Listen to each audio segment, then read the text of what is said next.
मेरा नाम एडवोकेट स्मिता है और आज एक नई कानूनी जानकारी के साथ आप सभी लोगों के मध्य में उपस्थित हूँ। देखिए, पति पत्नी का वाद विवाद चाहे वो मामूली हो या फिर कोई ऐसा विवाद हो गया है जिससे काफ़ी समय से आप दोनों एक दूसरे से बातचीत भी नहीं कर रहे हैं, या पत्नी के द्वारा झूठे आरोप लगाए हैं या पत्नी ने आपके ऊपर ऐसे गंभीर आरोप लगाए हैं जहाँ पर आपके द्वारा कोई भी अपराध कारित नहीं किया है, या फिर पत्नी पर पति के द्वारा अत्याचार किया जा रहा है और पत्नी ने तुरंत कंप्लेन दर्ज करवा दी। देखिए, ऐसे बहुत सारे मामले होते हैं जहाँ पर पति या पत्नी की तरफ से केस किए जाते हैं और मामला न्यायालय तक पहुँच जाता है। जब काफ़ी समय बीत जाता है तो उसके बाद ऐसा एहसास होता है कि क्यों ना हम एक दूसरे से समझौता कर लें,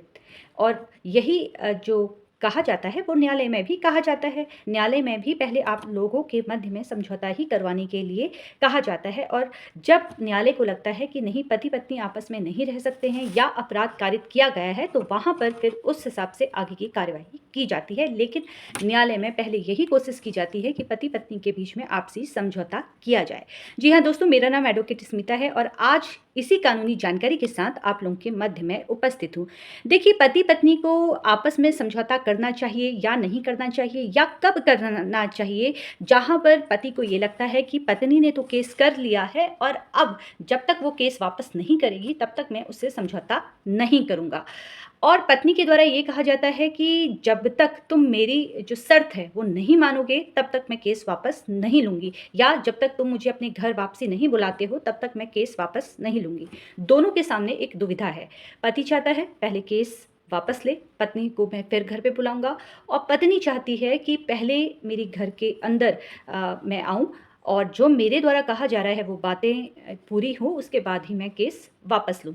अब जब बात आ गई है समझौता की, जहाँ पर पत्नी या पति दोनों चाह रहे हैं समझौता करना, या फिर पत्नी चाह रही है पति नहीं चाह रहा है, या पति चाह रहा है या पत्नी नहीं चाह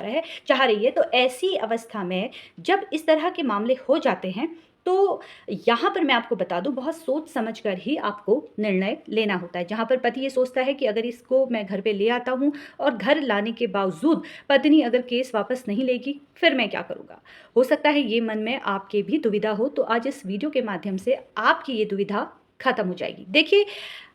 जहाँ पर पति पत्नी के बीच में अगर प्रेम अभी भी है, अगर आपको ऐसा लगता है कि पत्नी की ओर से थोड़ा भी प्यार मेरे लिए है, मेरे परिवार के लिए है या मेरे बच्चों के लिए है, और कहीं न कहीं आपको लगता है कि पत्नी घर वापसी कर सकती है, वो आपकी शर्तों को मान सकती है, तो वहाँ पर आपको समझौता करना है। लेकिन फिर वही प्रश्न है कि एक दुविधा मन में है, कहीं पत्नी दोबारा केस ना कर दे या केस वापस ना ले। देखिए, मैं आपको बता दूँ कि जहाँ पर समझौता होता है तो वहाँ पर आपको लिखित तौर पर समझौता करना है। देखिए, बिना किसी दबाव के स्वेच्छा से अगर आपको ऐसा एहसास होता है कि यहाँ पर पत्नी अब ऐसी हरकत नहीं करेगी, या पत्नी कहीं ना कहीं अब ये केसों को लेकर थक चुकी है, उसको ऐसा एहसास हुआ है कि हाँ उसके द्वारा ये गलती की गई है, तो वहाँ पर अगर आपको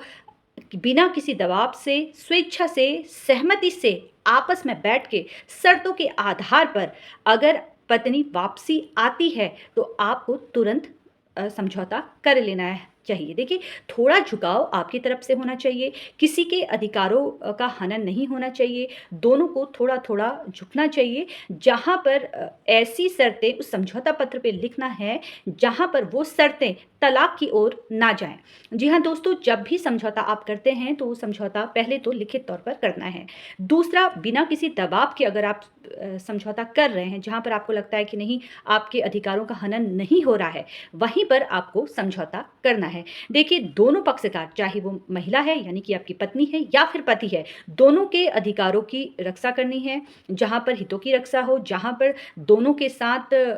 जो है थोड़ा थोड़ा झुकाव हो, दोनों अपनी शर्तों को थोड़ा इस तरह से रखें जिससे दूसरे को तकलीफ ना हो आने वाले समय में, उस आधार पर ही आपको आगे समझौता करना है। देखिए, अगर पत्नी के द्वारा ये डिमांड डिमांड की जाती है कि मुझे तुम्हारे माता-पिता से अलग होना है और मैं अलग ही रहूँगी, उसके बाद मैं तुम्हारे घर पे आती हूँ। और आप भी ये सोचते हैं कि हाँ, मैं अभी बोल देता हूँ कि ठीक है, मैं अपने माता-पिता से अलग हो जाऊँगा। या पत्नी कहती है कि तुम मुझे इतना रुपया हर महीने आपको देना है और आप ये सोचते हैं कि ठीक है, मैं हर महीने पैसा दूँगा। या पत्नी कहती है कि तुमने मेरे साथ मारपीट की है और आपने वहाँ पर किसी भी तरीके से समझौता करने के लिए बोल दिया कि हाँ ठीक है, आइंदा से मैं मारपीट तुम्हारे साथ नहीं करूँगा, जहाँ पर आपने उनके ऊपर कभी हाथ भी नहीं उठाया है। तो ऐसी अवस्था में आपको समझौता नहीं करना है। इसलिए क्योंकि अगर आप अभी समझौता कर लेते हैं, आपके द्वारा ये कहा जाता है ठीक है मैं अपने माता-पिता को छोड़ दूँगा, और जब पत्नी आपके साथ 3-4 महीने से कंटिन्यू रह रही है और फिर उसके बाद आप उनको यही कहते हैं कि नहीं, मैं अपने माता-पिता से अलग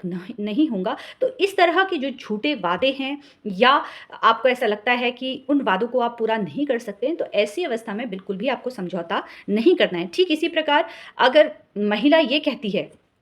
कि मैं तुम्हारे घर में तब आऊँगी जब तुम मुझे इतना रुपया दोगे। तो मैं आपको बता दूँ कि अगर पति के द्वारा ये कहा जाता है कि ठीक है, हर महीने तुम्हें मैं खर्चा दूँगा, हर महीने तुम्हें पैसा दूँगा, लेकिन आपको कहीं न कहीं आपके मन में ये है कि मेरा पति मुझे खर्चा नहीं देने वाला है, मुझे दोबारा न्यायालय में आना पड़ेगा, दोबारा मेंटेनेंस का केस करना पड़ेगा। तो ऐसी अवस्था में फिर आपको समझौता नहीं करना है। कहने का तात्पर्य ये है कि समझौता आपको तब करना है जहाँ पर बिना किसी दबाव के, बिना किसी के कहने पर आप स्वेच्छा से, सहमति से, शर्तों के आधार पर स्वेच्छा से आप दोनों अपने रिश्ते को बचा सकते हैं या वो शर्त पूरी कर सकते हैं, और बेवजह वो आरोप अपने ऊपर ना लगाएं उस समझौता पत्र में जो कभी आपके द्वारा किए ही नहीं गए हों, कहीं पर आपने कोई अपराध कारित नहीं किया हो। तो समझौता हमें दोनों को, आपको ऐसे करना है जहाँ पर दोनों पक्षकारों के अधिकारों का हनन ना हो, हितों का हनन ना हो। फिलहाल समझौता पर ही आप अपना ध्यान रखिए। अगर आप दोनों का समझौता हो जाता है तो न्यायालय आने से बेहतर यही है कि एक बार समझौता करके देखिए। हो सकता है कि 3-4 साल आप दोनों साथ में रहें, उसके बाद सब सही हो जाए। जैसे-जैसे वक़्त बीतता जाता है, बच्चे बड़े होते जाते हैं, तो कल के समय आप दोनों की हो सकता है गृहस्थी बहुत सही तरीके से चले। इसलिए छोटी-छोटी बातों में आकर न्यायालय ना आइए, और अगर हो सके तो पति को भी समझने की कोशिश कीजिए और पत्नी को भी समझने की कोशिश कीजिए, क्योंकि न्यायालय में भी आकर सिर्फ़ समझौते ही होते हैं। और जहाँ पर बिल्कुल स्थिति ऐसी है जहाँ पर आप दोनों बिल्कुल अब नहीं रह सकते हैं, जहाँ पर आपने ये सोच लिया है कि मैं इस महिला के साथ नहीं रह सकती हूँ या इस पुरुष के साथ नहीं रह सकती हूँ, पति के साथ नहीं रह सकती हूँ, तो ऐसे मामलों में फिर आपको समझौता नहीं करना है। फिलहाल कानूनी जानकारी प्राप्त करने के लिए आप लोग मुझसे जुड़ते रहिए। धन्यवाद।